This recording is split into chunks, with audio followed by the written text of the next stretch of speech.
전에는 가정교육이라는 말을 심심치 않게 들었습니다. 가정교육을 잘 받았다, 뭐 이런 얘기도 많이 듣고 그랬습니다. 올해 가정의 달인데 요새는 이런 가정교육 이런 이야기를 그렇게 많이 듣지 못합니다. 오늘은 어린이날이고요. 또 8일은 어버이날이고 11일은 남녀가 만나서 부부됐다 그래서 부부의 날이랍니다. 15일은 스승의 날도 있어요. 그래서 오늘은요, 이 배움의 터전으로서의 가정에 대하여서 이야기를 해보려고 합니다. 가정교육을 왜 잘 시켜야 되는가? 또 우리 그리스도인들에게 있어서 가정교육은 어떤 의미인가 하는 것을 말씀을 통해서 생각해 보려고 하는 겁니다. 스위스의 교육가인 페스탈로치가 가정은 최상의 학교다. 이 학교의 교과 과정은 사랑이다. 이렇게 이야기를 했습니다. 교육학에서는요, 동기, 모티베이션을 굉장히 중요하게 생각을 합니다. 어떤 자극과 행동에 영향을 받느냐 하는 것, 이게 동기에 따라서 사람들이 크게 달라지기 때문에 이것을 교육학에 있어서는 아주 중요한 요소로 생각하고 있습니다. 개업 35주년을 기념해서 호텔 홀리데이인이 실시한 통계조사 연구에 의하면 미국 사람들의 51%가 인생에서 가장 큰 영향을 끼치는 동기로서 가정을 꼽았습니다. 절반 이상이 가정에서 영향받았다. 그래서 지금 내가 있다. 이렇게 이야기를 한 거예요. 2위가 자부심. 미국 사람들 대단합니다. 프라이드라고 하는 이 자부심. 근데 이게 2위인데 14%예요. 3위는 돈의 영향력이었다. 그랬는데 8%밖에 되지 않습니다. 결국 인간이 가장 큰 영향을 받는 것, 그게 어디냐? 바로 가정이라는 거예요. 가정에서 이렇게 영향받고 교육받아서 오늘 내가 있다. 이렇게 고백을 한 겁니다. 그럼 우리가 이처럼 많은 영향을 끼치는 가정에서 배워야 할 교육은 어떤 것인가? 가정 안에서 신앙교육과 그 신앙을 통한 인성교육이 일어나야 되는데 어떤 것을 우리가 배우고 가르쳐야 되는가? 오늘 이 말씀이 되겠습니다. 가정은요, 부모의 신앙을 자연스럽게 배우는 공간입니다. 식사 때의 짧은 감사기도를 통해서 은혜를 주신 분이 누구신지, 왜 감사해야 되는지, 우리가 기도로 축복하며 관심을 갖는 범위가 어디까지여야 하는지, 이 짧은 기도를 통해서 자녀들이 배우는 거예요. 그냥 맛있는 거 주셔서 감사합니다, 아멘, 이게 아니라 그 식사의 짧은 기도 안에 농축해서 우리의 기도의 지경과 범위와 관심과 감사하는 대상을 그 짧은 기도 안에서 자녀들이 보고 배우게 된다는 겁니다. 성경 읽어라. 아무리 이야기해도요, 잘 안 따라하지요. 그 부모님들의 안타까운 마음 제가 잘 압니다. 제가 여러분들에게 성경 읽어라 그래도 안 따라하는 분들이 많이 계시잖아요. 그러니까 자녀들도 그럴 거란 말이죠. 큐티해라. 좋은 건데 좋은 거는 이상하게 더 안 하지요. 그런데 부모님이 성경을 읽고 있는 모습을 보여준다든지 편안한 모습으로 성경을 읽으면서 찬송을 들으면서 큐티하면서 그러면 아이들이요, 그것을 보고 자연스럽게 따라하게 된다는 거예요. 글쎄 어느 집에 3살 된 아이가 글도 모르면서 화장실에 앉혀놨더니 신문을 들고 있더라는 거예요. 신문을. 누군가에게 보고 아빠한테 보고 배워서 그렇게 따라하는 거겠죠. 인생에 어려움이 찾아왔을 때 어떻게 하는지, 기쁨과 감사할 일들이 생겼을 때 누구에게 영광을 돌리고 누구와 함께 기쁨을 나누는지 아이들이 다 보고 배웁니다. 부모가 아이들의 학교 교육엔 최선의 열의를 다하면서 하나님께 예배드리는 일은 2선, 3선으로 밀어놓는 것은 큰 실수를 하는 것이에요. 아이들이 복을 누리며 사는 것에 큰 장애를 만들어주는 일이기 때문입니다. 신명기 6장 3절 말씀이에요. 이스라엘아 듣고 삼가 그것을 행하라. 그리하면 내가 복을 받고 내가 크게 번성하리라. 이렇게 말씀합니다. 이제 새벽에 신명기서 우리가 쭉 읽고 있는데 그 내용이 한결같이 반복되는 내용이 이런 겁니다. 말씀에 순종하면 이 큰 복을 누리게 될 것이고 말씀을 지키지 않고 거역하면 이러한 저주와 재앙이 있을 것이다. 그 내용의 말씀이에요. 6절부터 9절까지 내용입니다. 우리 함께 보겠습니다. 오늘날 내가 내게 명하는 이 말씀을 너는 마음에 새기고 내 자녀에게 부지런히 가르치며 집에 앉았을 때에든지 길에 행할 때에든지 누웠을 때에든지 일어날 때에든지 이 말씀을 강론할 것이며 너는 또 그것을 내 손목에 메어 기호를 삼으며 내 미간에 붙여 표를 삼고 또 내 집 문설주와 바깥문에 기록할지니라. 아멘. 이스라엘 백성들에게 이렇게 말씀하고 계세요. 말씀을 새기되 너만 새기지 말고 내 자녀들에게 부지런히 가르치라 말씀하고 있습니다. 엄마 아빠 교회 갔다 올게. 집 잘 지키고 있어. 넌 집 보고 있어. 공부하고 있어. 공부해. 텔레비 보지 말고 공부해. 이게 우리의 대화의 다가 돼서는 안 됩니다. 아이들이 예배 드리고 있는가, 말씀 읽고 기도하는가 하는 것을 살피고 잘 가르쳐야 된다는 것이지요. 또 하나 강조하는 것은 말씀을 이 손목에 메어 기호로 삼으라는 거예요. 주 너의 하나님을 사랑하고 이웃을 내 몸처럼 사랑해라 하는 오늘 그 본문 앞에 있는 말씀, 마음을 다하고 뜻을 다하고 힘을 다하여 내 하나님 여호와를 사랑해라 하는 이 말씀을 이 손목에다가 써서 메고 다니라는 거예요. 지금도 정통 유대인들은 그 복장에 보면요, 이 손목에 말씀 새긴 띠를 메고 다닙니다. 이 미간에다가 표를 붙여요. 그 안에도 자그마한 글씨로 마음, 뜻, 정성을 다해서 하나님 사랑하라. 또 이런 성경 말씀들을 붙이고 다닌다는 거예요. 이것에 의미가 있다고 생각을 합니다. 손목에 붙이는 것은 너희의 행동 지침이 되게 하라. 하나님의 말씀이 너희 행동 지침이 되게 하라. 미간에 하나님 말씀을 붙이는 것은 너의 생각이 하나님의 말씀에 따라서 생각하고 판단하거라. 이런 의미를 가지고 있습니다. 집 문설주와 바깥문에 붙이고 대문 들어가고 나갈 때마다 하나님 말씀을 보면서 생각하라 하는 거예요. 즉 일상생활에서 말씀이 자연스럽게 삶의 원리가 되도록 그 말씀을 주의 깊게 새기고 듣고 반복하고 외우라고 강조하고 있는 겁니다. 왜 그렇습니까? 말씀이 너무나 중요하기 때문에 그래요. 자녀들이 축복된 삶을 살아가는 데 있어서 절대적으로 하나님의 말씀에 순종하는 것이 필요하기 때문에 이렇게 철저하게 써서 붙이고 새기면서 그렇게 지켜나가라 말씀하는 거예요. 우리의 후손들이 잘 되느냐 못 되느냐 흥망성쇠를 주관하는 것이 하나님의 그 거룩한 말씀에 순종하며 사느냐, 말씀을 거역하고 살아가느냐에 달려있기 때문에 그렇습니다. 잠언 1장 7절 말씀이에요. 여호와를 경외하는 것이 지식의 근본이오늘 미련한 자는 지혜와 훈계를 멸시하느니라 그랬습니다. 하나님을 경외하는 것이 이 모든 지혜의 근본이 된다는 거예요. 8장 17절 말씀을 함께 보겠습니다. 나를 사랑하는 자들이 나의 사랑을 입으며 나를 간절히 찾는 자가 나를 만날 것이니라. 아멘. 하나님을 간절히 찾는 자들이 하나님을 만나고 하나님을 사랑하는 자들이 하나님의 사랑을 입게 될 것이다. 이 말씀이에요. 왜 그럴까요? 우리가 간절함이 없으면 귀중함을 모릅니다. 제가 아프리카에서 선교할 때요, 뭘 그냥 공짜로 주면요, 좋은 건데도 잘 잊어버리고요, 소중히 여기질 않아요. 특히 성경책 같은 거 나눠줄 때 1,000원이라도 꼭 받아요. 자기 돈이 들어가면 그거 안 잊어버리려고 한단 말입니다. 그런데 내가 귀한 가치를 쏟아붓고 얻은 것이 있으면 어떻겠어요? 소중히 여기는 거죠. 그래서 성령의 은사를 구할 때도 정말 간절히 사모하는 마음이 있으면 그때 하나님이 주시는 거예요.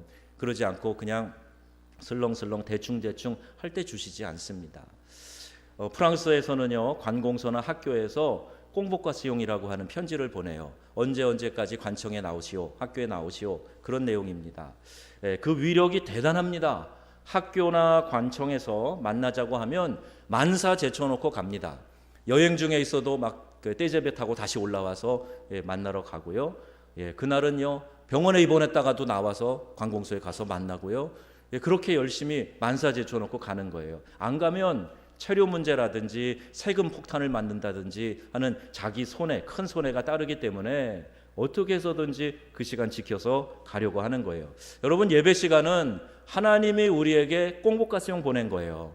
만나자고 우리에게 편지 보내신 겁니다. 매주일 나랑 만나자. 만나서 뭐 하시려고요?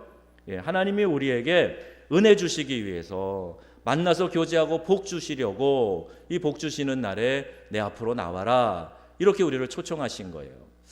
대통령이 와서 간담회 초대받은 일이 있는데 1시간 전에 나오라는 거예요. 1시간 전에. 저는 딱 1시간 전에 가봤더니 이미 많은 사람들이 거의 다 와 있어요.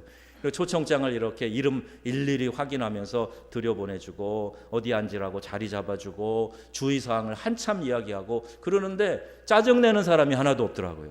아니, 그렇게 일찍 와서 이 교육을 받으며 불편하게 하는데 아무도 짜증내지 않아요.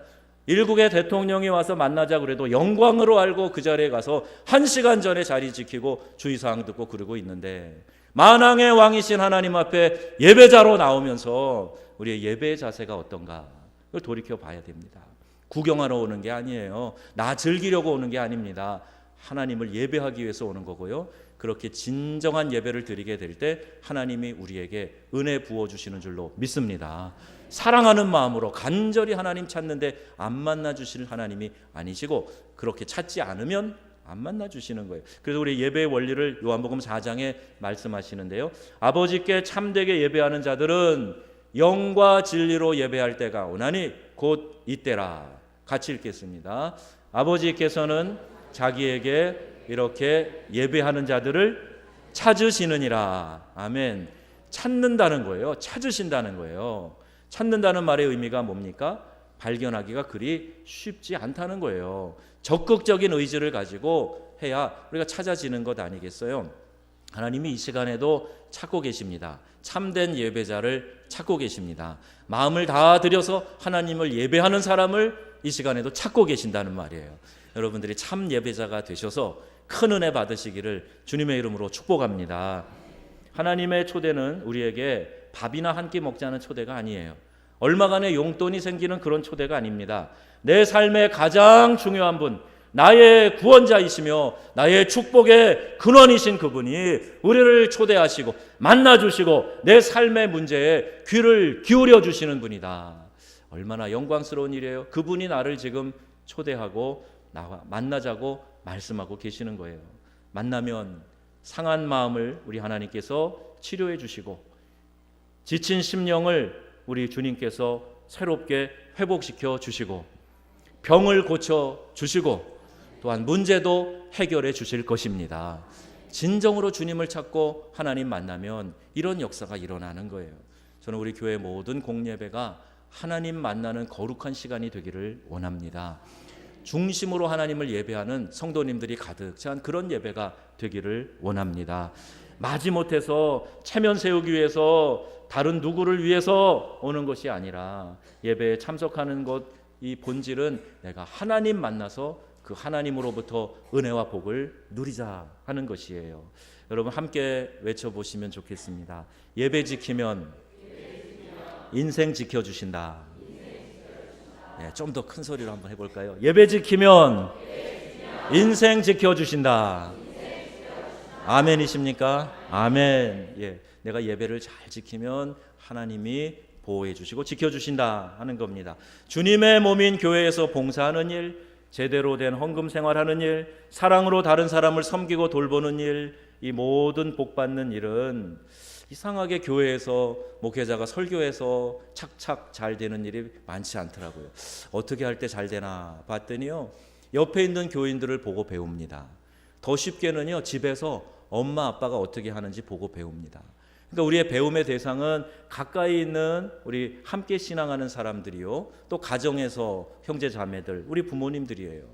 그러니까 우리가 이 중요한 가정 신앙 교육이 꼭 지켜져야 되는데, 교회 왔을 때만 나는 열심히 하고 가정에 가서는 자녀들에게 또는 배우자에게 이런 신앙을 전하지 않은 것은 우리 하나님의 뜻을 잘 이해하지 못하고 있는 것이지요. 또 우리 어린이들, 청소년들은요, 또래 그룹에서 영향을 많이 받습니다. 주일학교 학생회 청년에 나와서 나이에 맞는 신앙교육을 받는 거예요. 그 나이의 관심사에 따라서 말씀을 배우게 되고 또 같이 어울리는 그 또래 그룹과 함께 신앙을 함께 할 때 그때 좋은 영향을 받게 됩니다. 우리 교회 좋은 교사들이 많아요. 교육을 강조하는 교회입니다. 그런데 자녀들을 안 보내면 큰 손해예요. 집에 꽁꽁 숨겨두지 마시고 교회 학교에 나가게 하세요. 그리고 예배하는 일에 빠지지 않도록 여러분들이 적극적으로 이것은 자녀들에게 강권해서라도 예배 드리도록 하셔야 됩니다. 멀리 가서 공부하는 우리 대학 가서 지방에 서울로 가 있는 우리 자녀들 있잖아요. 야야야, 시험 때지, 공부하기 바쁘지, 바쁘면 교회 안 가도 돼, 이렇게 하시면 안 됩니다. 너 예배부터 분명히 지켜야 하나님이 영광 받으신다. 하나님이 기뻐하셔야 너의 인생이 풀리는 거야. 예배 소홀히 하지 말아라. 이렇게 가르치실 수 있어야 됩니다. 이게 가정 신앙 교육이에요. 또 가정에서는 이해와 양보를 배웁니다. 가정을 통해서 우리는 신앙의 중요한 원리들을 배우고 실천하게 되는데, 그 중에 하나가 이 이해와 양보의 인성입니다. 가족은요, 최소 단위로 구성된 사회 단위예요. 나와 배우자가 만나서 한 가정을 이루고 그 사이에 태어난 자녀들로 가족이 구성이 됩니다. 예전과 같이 대가족은 아닐지라도 부모를 모시고 함께 살아가시는 가정들도 있지요. 세대 차이가 많이 있습니다. 자녀들 중에도 차이가 많아요. 김치를 먹어도 신 것 좋아하는 녀석, 안 신 것만 먹는 녀석 다르잖아요. 라면도 퍼진 거, 혹은 어떤 사람은 꼬들꼬들한 라면만 좋아하는 자녀들 있잖아요. 내 속으로 난 자식인데 기호도 다르고 성격도 다르고 많이 달라요. 가치관도 다릅니다. 그런데 가족이 함께 살면서 서로 맞춰가는 거예요. 서로 조금 양보하고 서로 좀 배려하고, 그래서 이렇게 맞춰갈 줄 알아야 되는데, 이제는 자녀를 하나만 두고 얘가 하자는 대로 다 하고, 엄마 아빠도 벌벌 떨고 리모컨을 들고 자기가 모든 걸 주관하려고 그러고, 엄마 아빠도 꾹 누르면 움직여야 될 것 같은 그런 상황인 가정교육 아니에요. 서로 양보하고 맞춰가고 엄마 아빠와 생각을 교류하고 서로의 입장을 바꾸어 놓고 생각하는 가정, 서로 상대편 중심으로 생각하고 사는 가정, 분명히 행복이 넘치는 가정이 될 줄로 믿습니다. 우리 장로님 행복한이라는 얘기를 기도에 많이 반복해 주셨는데, 행복한 가정이 되려면 이렇게 서로 배려하고 존중하는 것이 절대적으로 필요합니다. 남편은 아내의 입장에서 생각하면서 좋은 옷도 잘 못 사주고 외식 한번 제대로 못하는데 종일 아이들 데리고 빨래하고 청소하고 참 고생이 많겠다 생각하는 거예요. 아내는 집에 돌아오는 남편에게 얼마나 하루 수고가 많았을까, 직장 상사들한테 눈치 보면서 얼마나 힘들게 일하고 왔을까, 얼마나 긴장하고 돌아왔을까, 그리고 마음을 편안하게 해주고 수고했다고 말하는 거예요. 집에서 아내가 아무 일도 안 하고 당신은 집에서 쉬면서 뭘 그래, 이렇게 얘기하는 남자가 요새 어디 가면요 욕 먹습니다. 진짜 무식하다는 소리 들어요. 전업주부들이 그거 가사를 노동으로 계산하면 월급 얼마 줘야 되는 줄 아세요? 집에서 일 안 하고 가만히 있는 게 아니라 하루 종일 일합니다. 하루 종일 일해요. 그게 가사 노동이에요. 수고했지, 오늘도 애썼어, 아이고 집이 참 깨끗해졌네, 아이고 오늘 반찬 참 맛있네, 이 말 한마디가 아내의 마음에 기쁨이 되고 행복이 되는 줄로 믿습니다. 우리 여성분들 아멘이 없으시네요. 행복이 될 줄로 믿습니다. 남성분들이 그렇게 많이 이해해 주시고 얘기해 주셔야 돼요. 아내도 마찬가지입니다. 얼마나 수고했을까 이런 생각하고, 고부간의 갈등은 피할 수 없는 현실이다라고 생각하고, 아파트 이름을 왜 그렇게 영어로 불어로 복잡하게 짓는지, 로제비앙 이거 불어잖아요. 이렇게 지어놓고 부모님이 그 이름 발음하기도 어렵게 만드는 이유는 잘 찾아오시지 말라고 그렇게 한다는 얘기를 듣고 끔찍하다는 생각이 들었습니다. 그거 아니겠지요. 그거 아니지요. 그래서는 안 되지요. 현실로 받아들이지 마시고 이것도 신앙으로 넘어설 수 있기를 바랍니다. 그래서 누가 이런 말씀, 찬송가 유모라는 걸 만들었는데, 며느리 좋아하는 찬송이 있대요. 예수가 함께 계시니 시험이 오나 겁없네, 그 찬송인데 그 시험이 시어머니를, 시험이 오나 겁없네, 예수님이 함께 계시면, 그렇다고 이 찬송 부를 때마다 그 생각하시면 안 됩니다. 그 생각하시면 안 됩니다. 그냥 만들어낸 얘기예요. 내가 시어머니라면 나 같은 며느리 두었을 때 섭섭하지 않을까 한번 생각해 보세요. 내가 저렇게 젊은 나이 며느리라면 어떨까? 그 입장을 한번 생각을 해보세요. 입장을 바꿔놓고 생각하면 고부간에도 의가 나쁠 수 없을 겁니다. 자기 입장만 생각하고 내가 어떻게 정성 들여 키운 자식인데 내 아들 사랑을 몽땅 빼앗아 가는구나, 저 여우 같은 것이, 이렇게 생각하시면 계속 마음이 불편해요. 그러니까 편할 날이 없는 거예요. 부모는 세대가 달라진 오늘날의 자녀들 입장을 생각하셔야 됩니다. 자녀들은 또 옛날에 고생하면서 그 어려운 시절에 나 하나 잘 되라고 그렇게 고생하시면서 키워주신 부모님의 입장을 생각해 봐야 돼요. 성경은 말씀합니다. 사랑은 무례히 행치 아니하고 자기의 유익을 굳이 아니한다. 이렇게 말씀하고 있어요. 내가 저 사람의 입장이라면 어떨까 생각해서 무례하게 말하고 행동하는 거, 이거 사랑 아니니까 그렇게 하지 말아야 된다 말씀하는 거죠. 또 내 유익을 구하는 것이 아니라 다른 사람의 유익을 구해야 된다는 거예요. 자녀 부모만이 아닙니다. 학교에서 선생님과 제자들도 마찬가지예요. 교회에서 목사님과 교인들의 입장 서로 바꿔놓고 생각해 보면 더 많은 이해의 폭이 생기게 될 것이고, 그렇게 될 때 이해하면 편안해지는 거예요. 여러분, 우리가 또 하나 가정에서 배워야 될 것이 있습니다. 베품과 섬김이에요. 성경의 마태복음 7장 12절을 황금률이라고 합니다. 요한 칼빈이, 잔 칼뱅이 이것이 황금률이다, 골든로, 가장 귀한, 정말 지고의 말씀이다. 무슨 내용이냐 하면, 너희가 남에게 대접을 받고자 하는 대로 너희가 남을 대접하라, 이 말씀이에요. 나를 이렇게 대할 수가 있어? 라는 생각을 하기 이전에 내가 다른 사람을 정말 최선을 다해서 섬기면서 대접하고 있는가, 그걸 먼저 생각하라는 이야기이지요. 내가 사랑받고 싶으면 남을 내가 먼저 사랑해주고, 내가 칭찬받고 싶으면 내가 먼저 다른 사람을 칭찬해주는 그런 생활을 해야, 이게 사랑의 실천이라는 말입니다. 사랑은 받는 것이 아니라 뭐 같아요? 주는 것이다 그러잖아요. 어린아이들은 늘 달라고만 그래요. 늘 달라고, 다오 그럽니다. 아이들은 그래요. 성숙한 사람이 되면 이제 줄 알게 되는 거죠. 용서해 주고, 기쁘게 해 주고, 편안하게 해 주고, 이해해 주고, 이렇게 주려고 할 때 그런 가정은 행복한 가정이 됩니다. 이기적인 남편, 이기적인 부인은 자기만 위해달라고 하고 자기만 사랑해달라고 합니다. 그런 부부는 행복하지 않습니다. 오히려 상대방을 먼저 생각하고 편안하게 해주는 것이 사랑이고, 그렇게 사랑의 교제가 있을 때 행복해진다 하는 것을 여러분 기억하시기를 바랍니다. 편안하게 해주세요. 주변을 편안하게 해주세요. 주변을 편안하게 해주세요. 더 배려하면 편안해질 수 있습니다. 내 기분 맞춰주기를 기다리지 말고 상대편의 기분을 이해해주고 맞춰주려고 노력할 때 분명히 행복한 가정이 될 줄로 믿습니다. 그러므로 사랑을 받으려고 하지 말고 내가 먼저 사랑을 주는 생활에 힘써야 돼요. 사랑은 자기의 유익을 굳이 아니한다. 가정에서는요, 교만함이나 자존심을 버리고 사랑으로 섬김을 실천할 수 있는 가장 안전하고 편안한 공동체예요. 가정이 그렇습니다. 가정 구성원들끼리 무슨 자존심이 있어요? 뭐 위험한 것 있습니까? 내가 나를 낮추고 다른 가족을 섬긴다고 해서 내가 바보가 됩니까? 아니요.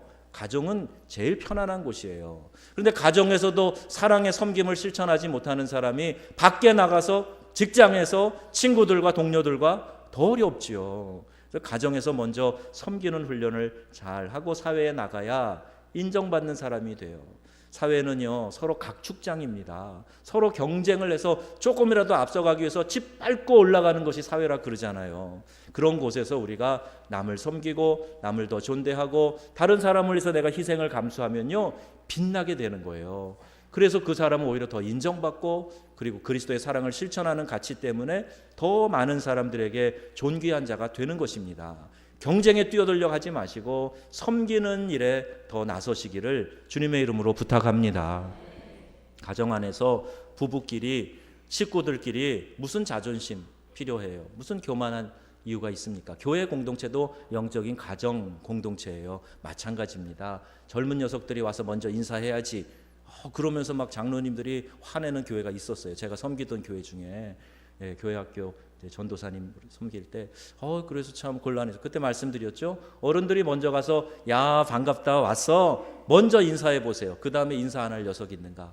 다 더 굽혀서 인사하고 그 장로님, 그 어르신들 존경하는 분들로 그렇게 대접하는 거예요. 내가 먼저 인사한다고 자존심 상할까요? 아니요, 그렇지 않습니다. 성경 갈라디아서 5장 13절에 오직 사랑으로 서로 종 노릇하라, 이렇게 말씀하고 있어요. 이것이 십자가의 정신입니다. 예수님이 내가 주와 선생 돼서 너희들의 발을 씻겼으니 너희도 서로 발을 씻기는 것이 마땅하니라, 이렇게 말씀하고 계세요. 내 발 씻겨, 내가 더 높아. 이거는 사탄이 우리에게 주는 속삭임이고 죄악의 유혹이에요. 내가 더 섬기고 더 굳은 일을 하는데 앞장서고 내가 할 수 있는 일이라 섬겨서 좋지요. 이런 이야기를 하는 분들이 많아지면 그 공동체가 행복한 교회가 공동체가 되는 줄로 믿습니다. 저 이 이야기가 종종 생각이 나요. 옛날에요, 한 화목한 가정이 있었는데 하루는 이 가장되는 큰아들이 옷을 사입고 왔는데 옷이 좀 길었던가 봐요. 맞는 줄 알고 왔는데 옷이 길어서 옷이 한 요만큼 짧았으면 좋겠어. 그러고 그냥 말을 남기고 잠을 들었는데 아내가 내일 출근할 때 또 입고 갈 텐데 미리 줄여놔야지. 그리고 12시쯤 일어나가지고 요만큼을 줄여놓은 거예요. 그리고 나서 이제 아내는 잠들었는데 새벽 3시쯤에 시어머니가 아침이면 그 며느리가 밥하느라고 힘들고 바쁜데 내가 일찍 일어나서 이걸 해놓지 않으면 아침에 더 부산할 거야. 그리고 시어머니가, 그 어머니가 일어나셔서 이만큼을 또 줄여놓으신 거예요. 그리고 잤는데 아침에 되니까 시누이가 우리 오빠 오늘 출근하는데 멋진 폼으로 가야 되는데 바지가 끌리면 안 되지. 그리고 아침에 또 이만큼을 줄여놓은 거예요. 아들이 일어나서 옷을 입어보니까 바지가 껑충 올라가 있네요. 그래서 다 같이 웃었지만 다 같이 행복했다는 거예요. 그래서 그날 바지를 뚝 잘라서 반바지로 만들어 입었다는 거죠.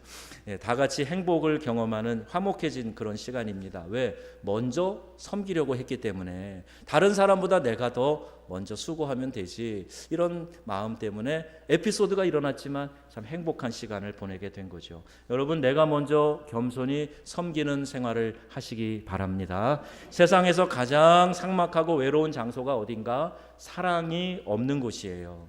교회도 마찬가지입니다. 교회는요, 밖에서 지치고 상한 분들이 오셔서 사랑 에너지를 충전하는 곳이에요.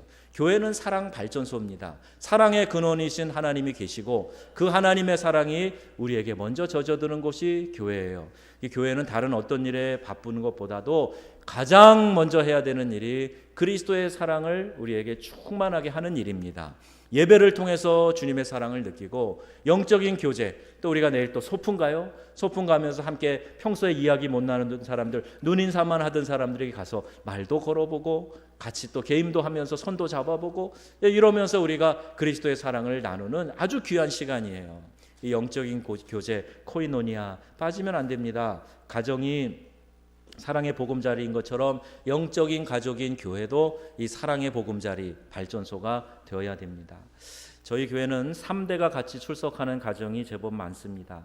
얼마 전에 결혼한 것 같은데 아이들이 벌써 막 이렇게 아장아장 걸어다니고 말하고 그러는 아이들도 있어요.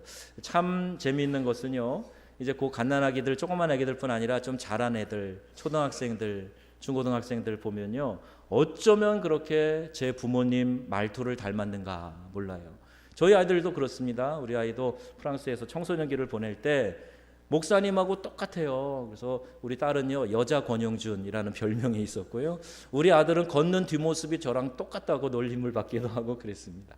너무너무 닮아요. 유전적으로, 생체적으로, 또 자라온 환경 때문에 이런 여러 가지 모습들이 참 비슷합니다. 인사할 때 표정이나 태도도 어쩌면 그렇게 부모님 닮았나 몰라요. 뭘 좀 질문해 보면 대답하고 반응하는 것도 그 부모님하고 참 유사한 자녀들이 많이 있어요. 혈통과 습관에서 영향을 받았다는 것이죠. 그런데 여러분, 우리가 이 말을 결코 가볍게 생각할 일이 아닙니다. 내게서 좋은 영향을 받기도 하지만 평생 지고 가야 될 나쁜 성품도 본받을 수 있다 하는 것을 생각해야 됩니다. 긍정적인 눈으로 보는 훈련을 통해서 아이가 평생 기쁨을 가지고 사람을 사랑하게 만들 수도 있고, 평생 불평과 원망을 입에 달면서 살아가게 만들 수도 있어요. 이게 가정에서 아이들이 보고 배우는 영향입니다. 가급적 모든 것을 긍정적으로 보도록 해야 그 가정, 그가 속한 공동체가 화평하고 행복해지는 겁니다. 이런 훈련이 가정에서 필요합니다. 똑같은 걸 보고 왔는데 우리 부모님은 해석이 달라, 긍정적으로 해석하네, 저렇게 허물을 덮어주는 그런 말을 하시네. 그러면 아이들이 그거 보고 자기도 그와 같이 반응하고 따라하게 되는 거예요. 부모님이 격한 이야기를 하고 누군가를 흉보고 욕하고 불평하면 아이들도 그런 거구나 똑같이 본받게 됩니다. 사랑은요 모든 것을 믿으며 모든 것을 바라며 모든 것을 참는다 그랬어요. 가령 시어머니가 며느리 볼 때 저것이 들어와서 애지중지 키운 내 아들 사랑 빼앗아 갔지 이렇게 믿게 보기 시작하면 발꿈치까지 트집 잡는다 이런 말이 있어요. 부정적으로만 보는 것이 자꾸 발전하니까 모든 게 다 나빠 보이고 미워 보이는 거예요. 고슴도치도 제 새끼는 예쁘다 이 말이 있잖아요. 찌르는 가시가 삐쭉삐쭉 나 있고 한 그 고슴도치 새끼도 사랑하는 마음으로 보니까 와서 찔러도 귀여운 거예요. 이쁜 거예요. 그래서 고슴도치도 제 새끼 이뻐한다는 말이 그런 의미입니다. 여러분 사랑의 눈으로 보면 모든 것이 좋게 보이고 긍정적으로 보이는 법이에요. 다른 사람이 다 실망을 하고 믿어주지 않고 소망을 갖지 않아도 사랑을 가진 부모는 그 자녀에 대해서 실망하지 않고 끝까지 믿고 끝까지 그 자녀를 감싸는 게 부모의 마음입니다. 왜? 사랑하기 때문에 그래요. 내게 사랑이 있는가? 내가 이 말을 하고 이런 태도를 보이기 이전에 내가 사랑이 있는가? 이것을 돌아봐야 됩니다. 사랑은 선택이 아니라 그리스도의 명령입니다. 우리 하나님의 본질이 사랑입니다. 여러분이 예수님 믿기로 작정하셨다면 이 사랑의 명령을 믿음으로 적극적으로 실천해야 됩니다. 정죄하고 판단하기 전에 내게 먼저 사랑이 있는가 하는 것을 생각하고 그 사랑으로 감싸는 훈련을 하는 우리 모두가 되기를 주의 이름으로 축원합니다. 왜 나는 자꾸 문제가 있고 복잡하고 사랑스럽지 않은 그룹에만 속하게 되는가? 내가 속한 그룹은 항상 못된 사람들이 있어서 나는 상처만 받아.